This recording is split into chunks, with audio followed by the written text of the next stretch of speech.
Hello everyone. Today we will discuss van der Waals equation for real gases. Friends, real gases के लिए van der Waal equation को discuss करने से पहले हमें आइडियल गैस इक्वेशन का पता होना चाहिए और वो क्या होती है P V is equal to N R T, जहाँ पे पी क्या होता है pressure, V volume, N number of moles, R gas constant and T होता है टेम्परेचर। फॉर 1 मोल यानी कि n इज इक्वल टू 1, हमारी जो आइडियल गैस इक्वेशन होगी वो क्या होगी P V is equal to R T. Friends, जो ये इक्वेशन है P V is equal to R T, ये हमारी दो अजम्पशंस पे के बेस पे डिराइव की गई थी। फर्स्ट अजम्पशन क्या लेट की गई थी कि जो साइज होता है गैस मॉलिक्यूल्स का वो नेग्लिजिबल होता है as compare to volume. Size of gas molecules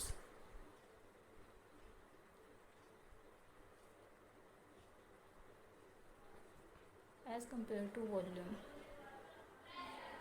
second assumption क्या लेट की गई थी कि जो फोर्स ऑफ इंटरेक्शन होती है बिटवीन मॉलिक्यूल्स वो नेग्लिजिबल होती है।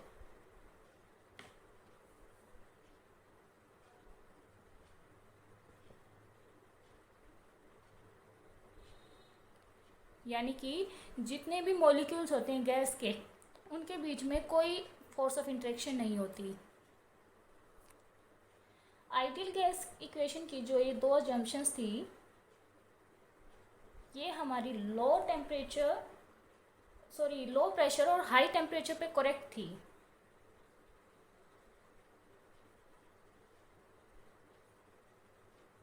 लेकिन एक्चुअल में जो रियल गैसेस होती हैं, जब भी उनको डिस्कस किया जाता है हाई प्रेशर पे और लो टेम्परेचर पे, तो ये जो एजम्पशंस हैं ये फॉलो नहीं की जाती रियल गैस के द्वारा, तो ये एजम्पशंस वहाँ पे फेल हो गई। इसके लिए फिर इस आइडियल गैस इक्वेशन को मॉडिफाई किया गया। इसको लो प्रेशर और हाई टेम्परेचर पे तो ये जो एजम्पशंस थी बिल्कुल करेक्ट थी, लेकिन जब हाई प्रेशर और लो टेम्परेचर पे डिस्कस करते हैं हम गैसेस को, तो गैस का वॉल्यूम बहुत स्मॉल होता है।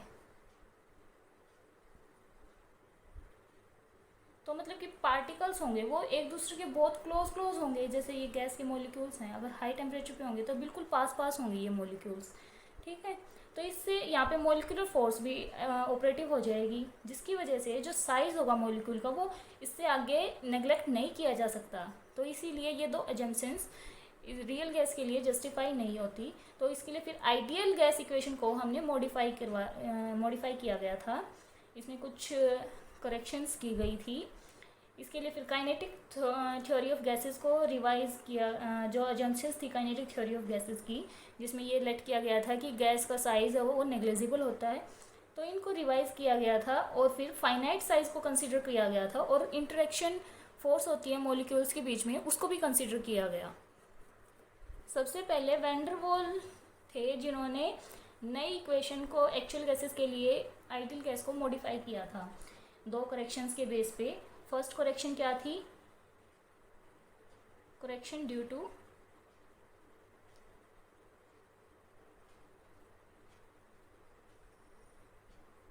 फाइनाइट साइज ऑफ मॉलिक्यूल्स, और सेकंड थी हमारी करेक्शन ड्यू टू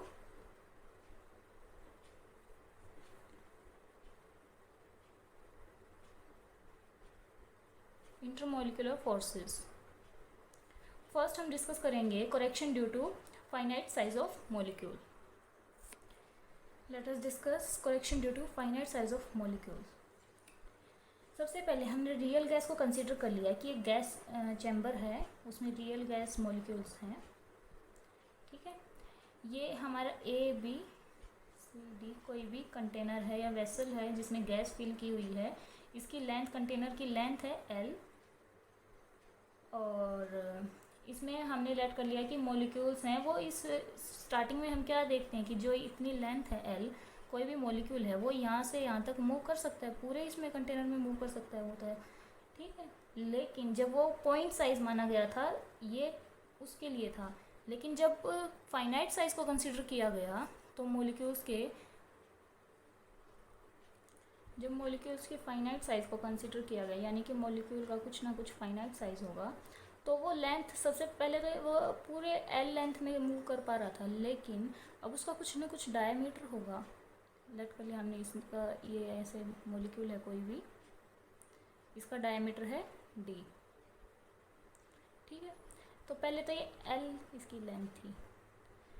जब ये पॉइंट साइज था मॉलिक्यूल का, जब साइज कंसिडर नहीं किया गया था, तो ये पूरी वेसल में कहीं भी मूव कर पा रहा था एल लेंथ के साथ।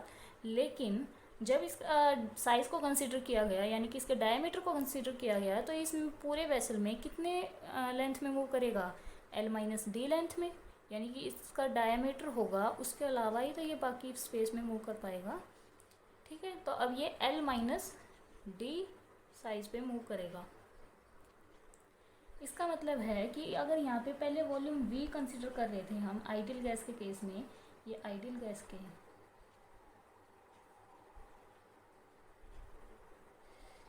आइडियल गैस के केस में अगर हम वॉल्यूम V कंसिडर कर रहे थे, तो यानी कि जब पॉइंट साइज था तो वो L लेंथ में मूव कर रहा था और उसकी वॉल्यूम थी V, लेकिन अब वो L माइनस डी लेंथ में मूव कर रहा है, तो उसकी यानी कि उसकी वॉल्यूम में भी तो डिक्रीज़ हुआ होगा।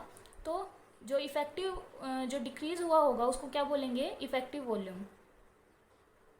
इफेक्टिव वॉल्यूम, जो इफेक्टिव वॉल्यूम होगी वो टोटल वॉल्यूम से कम होगी, यानी कि इस आइडियल वॉल्यूम से कम होगी।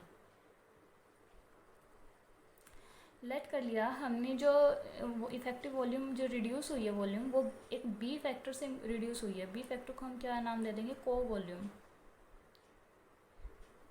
बी फैक्टर से रिड्यूस हुई है, तो जो इफेक्टिव वॉल्यूम होगी अब वो क्या होगी, वी माइनस बी, यानी कि टोटल वॉल्यूम माइनस को वॉल्यूम। यानी कि सबसे हमने पहले जो डिस्कस किया था आइडियल गैस को, P V is equal to R T, यहाँ पे वॉल्यूम में तो रिडक्शन हो गया। तो अब प्रेशर है, प्रेशर के केस में देखेंगे क्या, जो प्रेशर है वो टर्म को हम फोर्स ऑफ अट्रैक्शन से रिलेट करेंगे, यानी कि मॉलिक्यूल्स के बीच में कितनी फोर्स ऑफ अट्रैक्शन है, तो उससे रिलेट करेंगे प्रेशर टर्म को। तो यहाँ पे देखेंगे इसमें कुछ एडिशन होता है या सब्ट्रैक्शन होता है, वो आगे डिस्कस करेंगे। अब हम डिस्कस करेंगे correction due to intermolecular force. अगर कोई भी गैस चैम्बर है, ये इसमें बहुत सारी गैस मॉलिक्यूल्स होंगे, ठीक है। जो मॉलिक्यूल ये है, जैसे लाइक हमने ए मॉलिक्यूल को कंसिडर कर लिया, जब ये इंटीरियर में होगा तो ये बहुत सारे मॉलिक्यूल से सराउंडेड होगा, तो इसके यानी कि फोर्स ऑफ अट्रैक्शन होगी वो इन मॉलिक्यूल्स के साथ होगी।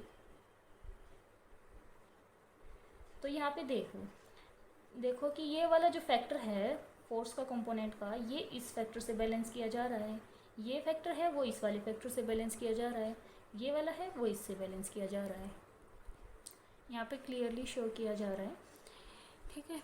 तो यानी कि यहाँ पे सारे जो फोर्स के कंपोनेंट्स के फैक्टर्स हैं वो बैलेंस किए जा रहे हैं, तो नेट फोर्स ऑफ अट्रैक्शन होगी वो यहाँ पे 0 होगी, यानी कि जब हमारा पार्टिकल इंटीरियर में होगा तो नेट फोर्स 0 होगी। when the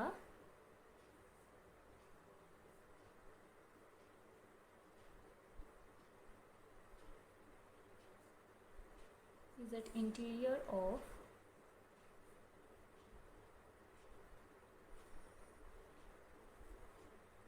net force will be 0।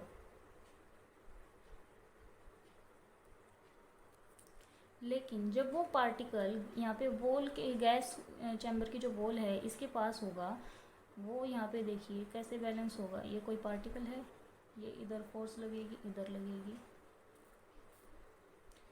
यहाँ पे आगे तो कोई पार्टिकल नहीं है ना जो इसको बैलेंस कर सके जिसकी फोर्स, तो यहाँ पे कुछ अनबैलेंस्ड फोर्स होगी यहाँ पे तो गैस मॉलिक्यूल्स के पास में, ठीक है।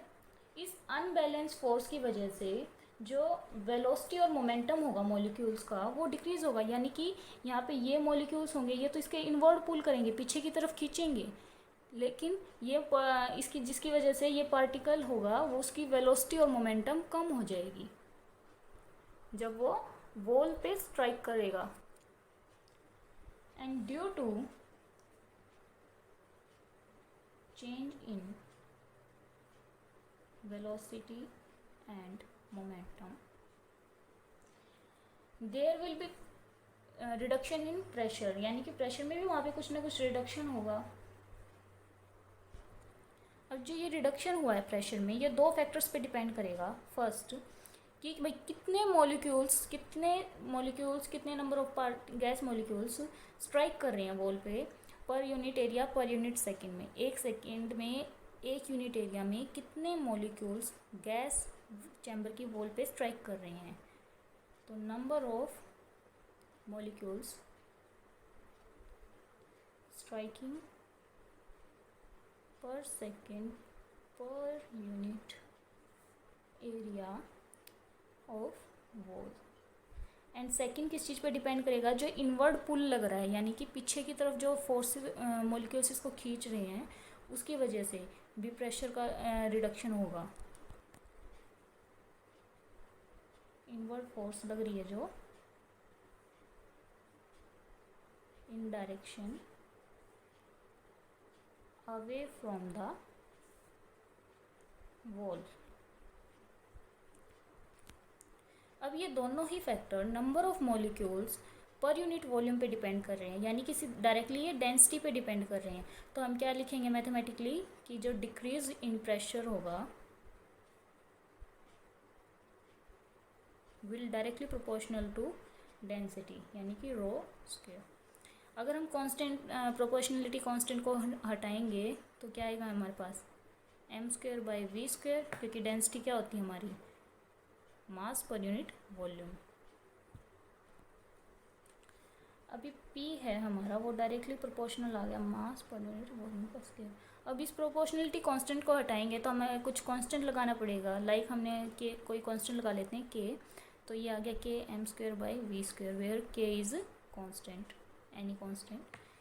अब जो मास है गैस मॉलिक्यूल्स का वो भी कांस्टेंट होता है और k हमारे पास कांस्टेंट टर्म है ही कोई, तो यानी कि ये ऊपर वाली टर्म कांस्टेंट है पूरी की पूरी।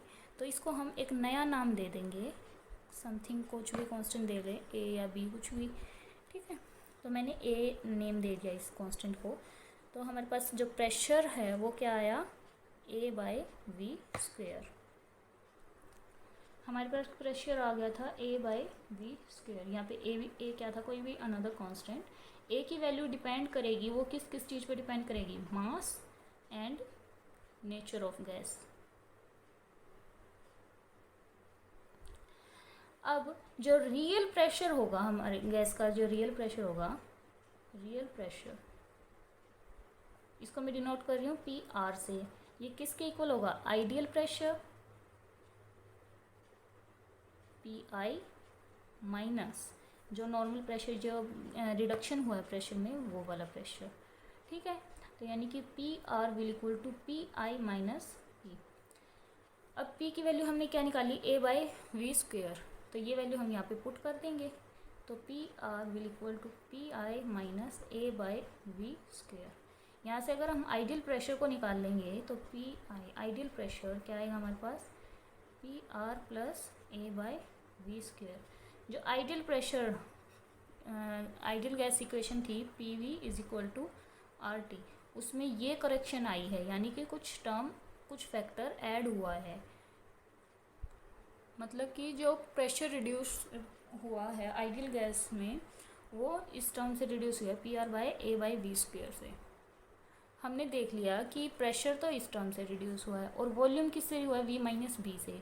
अगर हम इन दोनों वैल्यूज़ को, जो आइडियल गैस इक्वेशन थी ये PV is equal to RT, इसमें पुट कर देते हैं तो क्या आएगा हमारे पास, PR को अगर मैं कैपिटल P से डिनोट कर रही हूँ तो क्या आएगा P by a by v², v minus b will equal to RT। ये हमारी आ गई मॉडिफाइड आइडियल गैस इक्वेशन।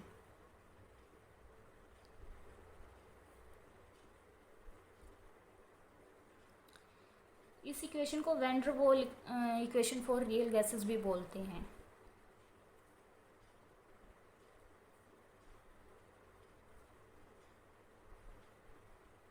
यहाँ पे जो P होगा ये ऑब्जर्व टर्म होगी, यानी कि एक्सपेरिमेंटली जो भी हम ऑब्जर्व करेंगे ये वॉल्यूम होगी वो ऑब्जर्व्ड होगी, और ये डिक्रीज टर्म होगी, यानी कि डिक्रीज फैक्टर होगा। इस फैक्टर से a बाई वी स्क्वायर से रिडक्शन हुआ है, उसमें यहाँ पे b फैक्टर से रिडक्शन हुआ है। अब ये a और b हैं, इन दो कांस्टेंट्स आ गए हमारे पास, जिन्हें क्या बोलेंगे, वैन डर वाल कांस्टेंट।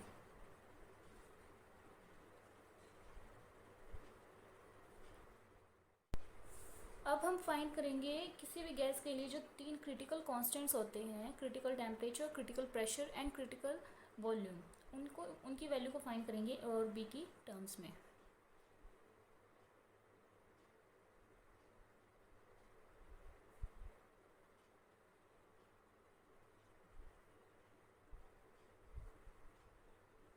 सबसे पहले हमें पता होना चाहिए क्रिटिकल टेम्परेचर क्या होता है। क्रिटिकल टेम्परेचर, ये क्रिटिकल टेम्परेचर के लिए कांस्टेंट है, PC critical pressure and VC critical volume.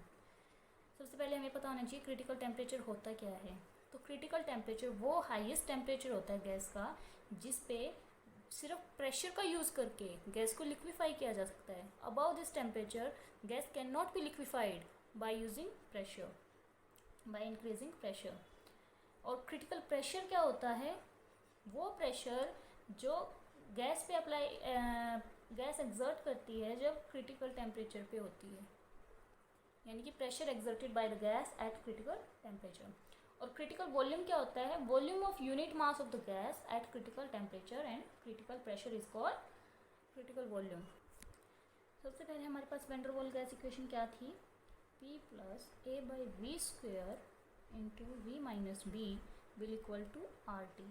अब हम इस इक्वेशन को ओपन कर लेंगे बाय मल्टीप्लिकेशन, तो PV minus BP plus AB by V square and minus AB by V, ठीक है, विल इक्वल टू RT। यहाँ पे V से एक V कैंसिल, तो यहाँ बचेगी टर्म A बाई V और ये सारी टर्म एज इट इज़। तो हमारे पास जो इक्वेशन आई थी वो क्या आई थी, PV minus BP plus A by V minus AB by V square will equal to RT। अब मल्टीप्लाई कर देंगे बाई वी स्क्वेयर से, multiplying both side by V square, we get what we get, PV cube हो जाएगा, यहाँ minus BP square plus यहाँ पे A by V square है, V है और वी स्क्वेयर से मल्टीप्लाई करना है तो यहाँ बचेगा AV टर्म बचेगी सिर्फ, माइनस यहाँ AB बाई वी स्क्वेयर है और वी स्क्वेयर से मल्टीप्लाई करनी है तो ये टर्म कैंसिल, सिर्फ AB टर्म बचेगी, will equal to RT V square. अब हम इस टर्म को लेफ्ट हैंड साइड ले आएंगे तो क्या आएगा हमारे पास, PV cube minus BPV square plus AV minus AB minus RT V square equal to 0। अब हम वी स्क्वेयर वाली टर्म्स को एक साथ, मतलब वी स्क्वेयर को सेपरेट आउट कर लेंगे तो ये बचेगी PV cube minus V square, यहाँ से कॉमन ले लिया इन दोनों टर्म्स से, तो अंदर क्या बचे, BP plus RT plus AB minus AB will equal to 0। अब हम प्रेशर से डिवाइड करेंगे, डिवाइड बाय P, तो हमें क्या मिलेगा, एक क्यूबिक इक्वेशन मिलेगी, V cube minus V square into B plus RT by P plus AB by P minus AB by P will equal to 0। तो ये हमारे पास क्यूबिक इक्वेशन आ गई वॉल्यूम के टर्म्स में, cubic equation in volume V। इसके 3 roots होंगे फिर cubic equation है तो, for a given value of pressure and temperature. लेकिन हमें पता है कि जो critical pressure, critical volume and critical temperature होता है उनकी सिर्फ सिंगल वैल्यू होती है, ओनली वन वैल्यू होती है। तो क्रिटिकल पॉइंट पे ये तीनों रूट्स हमारे इक्वल होंगे। अब हम लेट कर लेते हैं कि x हमारे पास क्या है, क्रिटिकल वॉल्यूम, x हमारे पास क्रिटिकल वॉल्यूम है, ठीक है। तो यानी कि v is equal to X, इधर से x को इस साइड लेंगे तो v minus X will equal to 0। अगर हम इसका क्यूब भी कर देंगे तो वो भी 0 ही आएगा, v minus X cube will equal to 0। अब क्यूब को हम ओपन कर देंगे तो क्या आएगा, v cube minus V cube 3x plus v3x² minus X cube will equal to 0। तो ये भी हमारे पास एक अनदर क्यूबिक इक्वेशन आ गई। हमारी जो ये इक्वेशन थी इसको मैं नाम दे देती हूँ फर्स्ट एंड इसको नेम देती हूँ सेकंड। अब हम इन फर्स्ट और सेकंड इक्वेशन को जब कंपेयर करेंगे तो हमें कुछ टर्म्स मिलेंगे कंपेयरिंग 1 एंड 2। तो हमें क्या मिलेगा इस इक्वेशन में और इस इक्वेशन से। अब हम फर्स्ट और सेकंड इक्वेशन को कंपेयर करेंगे तो हमें क्या मिलेगा 3x will equal to b plus RT/p। और नेक्स्ट टर्म क्या आएगी 3x² will equal to a/p। और नेक्स्ट टर्म आएगी हमारे पास x³ will equal to ab/p। इसको नेम दे देती हूँ फर्स्ट सेकंड थर्ड इक्वेशन, ये फोर्थ, ये फिफ्थ। नाउ अगर हम 5 इक्वेशन को 4 से डिवाइड कर देंगे तो हमारे पास क्रिटिकल वॉल्यूम की वैल्यू आ जाएगी फ्रॉम इक्वेशन 4 एंड 5, यानी कि हम 5 को इससे डिवाइड करेंगे तो क्या आएगा हमारे पास x³/3x² will equal to ab/p divide by a/p। यहाँ से a/p से a/p कैंसिल हो जाएगा तो क्या बचेगा हमारे पास सिर्फ b टर्म बचेगी, सिंगल b टर्म। तो हमारे पास क्या टर्म बची थी x³/3x² will equal to b। इधर से हम इसको सिंप्लीफाई x² से यहाँ सिर्फ x बचेगा तो x/3 will equal to b and x will equal to 3b। हमने x को क्या लेट किया था क्रिटिकल वॉल्यूम लेट किया था तो हमारे पास ये 3b है वो क्रिटिकल वॉल्यूम की वैल्यू आ गई हमारे पास। तो critical volume Vc will equal to 3b। अब हम इस इक्वेशन को हमारी जो फोर्थ इक्वेशन आई थी यानी कि 3x² इक्वल टू a/p इस टर्म में यूज़ करेंगे, यहाँ इस इक्वेशन में यूज़ करेंगे तो हम क्या मिलेगा 3 इंटू यहाँ पे x² है तो यानी कि इसका स्क्वायर हो जाएगा 3b इसका square will equal to a/p, यानी कि 3 into 9b² will equal to a/p। Simplify करेंगे तो यहाँ 27 आ गया तो 27b² इक्वल टू 1/p। इधर से प्रेशर p की वैल्यू क्या आएगी हमारे पास a/27b²। ये आ गई हमारे पास क्रिटिकल प्रेशर की वैल्यू PC।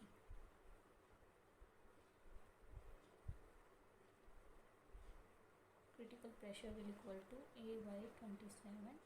अब हम क्रिटिकल टेम्परेचर यानी कि TC की वैल्यू फाइंड करेंगे। ठीक है, अब तक हमने जो क्रिटिकल वॉल्यूम VC और क्रिटिकल प्रेशर PC उनकी वैल्यू फाइंड की थी उसको हम थर्ड इक्वेशन यानी कि जो थर्ड इक्वेशन थी वो हमारी क्या थी 3x is equal to b plus RT/p। और हमारी VC क्या आई थी 3b और PC क्या आया थी हमारे पास वैल्यू a/27b²। तो इन दोनों टर्म्स को हम यहाँ पुट कर देंगे तो हमारे पास क्रिटिकल टेम्परेचर यानी TC की वैल्यू निकल आएगी। तो 3 into 3b will equal to b plus RT/p this will equal to 9b minus b। इस b को मैं इस साइड ले आई लेफ्ट हैंड साइड तो ये आएगा RT/ यहाँ p की वैल्यू पुट कर दी मैंने a/27b²। तो इधर बचेगा 8b will equal to RT/a/27b²। यहाँ से हम T टेम्परेचर की वैल्यू निकालेंगे वो आएगी 8b मल्टीप्लाई इधर जाके a/27b²। इधर एक b से एक b कैंसिल तो आया हमारे पास 8a/27b/r। तो क्रिटिकल टेम्परेचर TC की वैल्यू आ गई हमारे पास 8a/27b/r।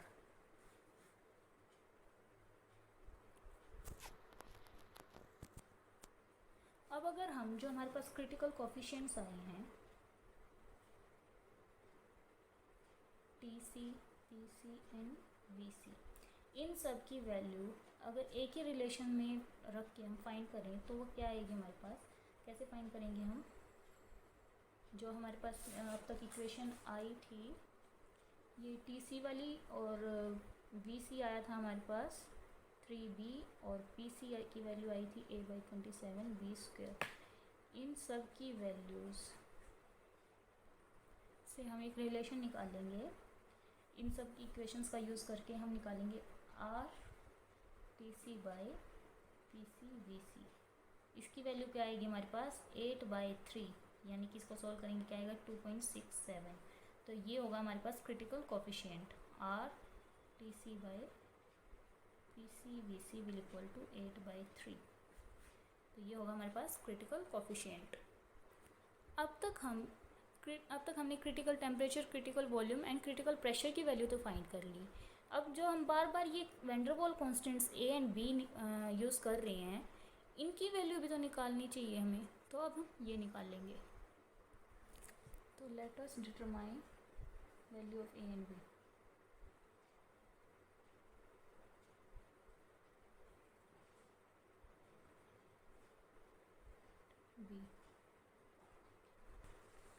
हमने जो क्रिटिकल टेम्परेचर TC की वैल्यू निकाली थी इक्वेशन नंबर 8, और ये VC की वैल्यू ये इक्वेशन 6 नेम दिया था और इसको 7। हम TC इस इक्वेशन का तो स्क्वायर कर देंगे, यानी TC का स्क्वायर करेंगे और PC से डिवाइड कर देंगे, तो हमारे पास A की वैल्यू आ जाएगी। तो करते हैं अब हम TC का square by PC, it will equal to 8A/27B और इसका होल स्क्वायर बाय A/27B²। अभी A/27B² ये टर्म तो यहाँ से कैंसिल हो रही है, तो इसको सोल्व करेंगे तो 64 A/27R ये टर्म बचेगी। तो यानी कि TC का स्क्वायर बाय PC आ गया हमारे पास 64 A/27R। इधर से हम A की वैल्यू निकाल लेंगे तो क्या आएगी? 27R² bye 64 TC² bye PC।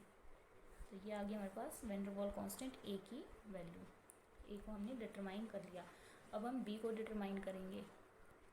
अगर हम सिंपली TC को PC से डिवाइड करेंगे, यानी कि डिवाइड इक्वेशन 8/7, तो क्या आएगा? TC/PC it will equal to 8A/27BR। और PC की वैल्यू क्या थी हमारे पास? A/27B²। इसको मैं इधर डिवाइड में है तो उल्टा करके लिखूँगी, तो 27B² बाय A ये टर्म आ गई। इसको सॉल्व करेंगे तो यहाँ 27 से 27 कैंसिल, एक B से एक B कैंसिल, A से A कैंसिल, तो क्या वैल्यू आई? 8B, यहाँ पे एक B बचेगा ये वाला, बाय R। तो TC/PC will equal to 8B/R। इधर से B की वैल्यू क्या आएगी? RTC/8PC। ये आ गई हमारे पास van der Waal constant B की वैल्यू। A आया था हमारे पास प्रेशर की वजह से, और B आया था वॉल्यूम की वजह से। प्रेशर यानी कि इंटरमोलिकुलर फोर्सेस की वजह से, और B आया था रिडक्शन इन वॉल्यूम की वजह से। अगर हम critical temperature, critical volume and critical pressure इनकी वैल्यू एक्सपेरिमेंटली फाइंड कर लेते हैं, तो हम A और B यानी कि van der Waal constants A और B इनकी वैल्यू भी इजीली फाइंड कर सकते हैं। तो ये था हमारे पास, आज हम डिस्कस कर लिया van der Waal equation for real gases को। अब इस इक्वेशन के कुछ डिफेक्ट्स भी थे, यानी इसमें कुछ कमियां भी थी। वो क्या थी? Let us discuss that. Defects of van der Waals equation for real gases. First defect क्या था कि जो वैन डेर वाल इक्वेशन से हमने जो क्रिटिकल वॉल्यूम फाइंड की थी VC, वो हमने 3B फाइंड की थी। तो वैन डेर वाल इक्वेशन से तो हमारे पास ये वैल्यू है, लेकिन एक्सपेरिमेंटली ये वैल्यू 2B के अप्रोक्स आती है।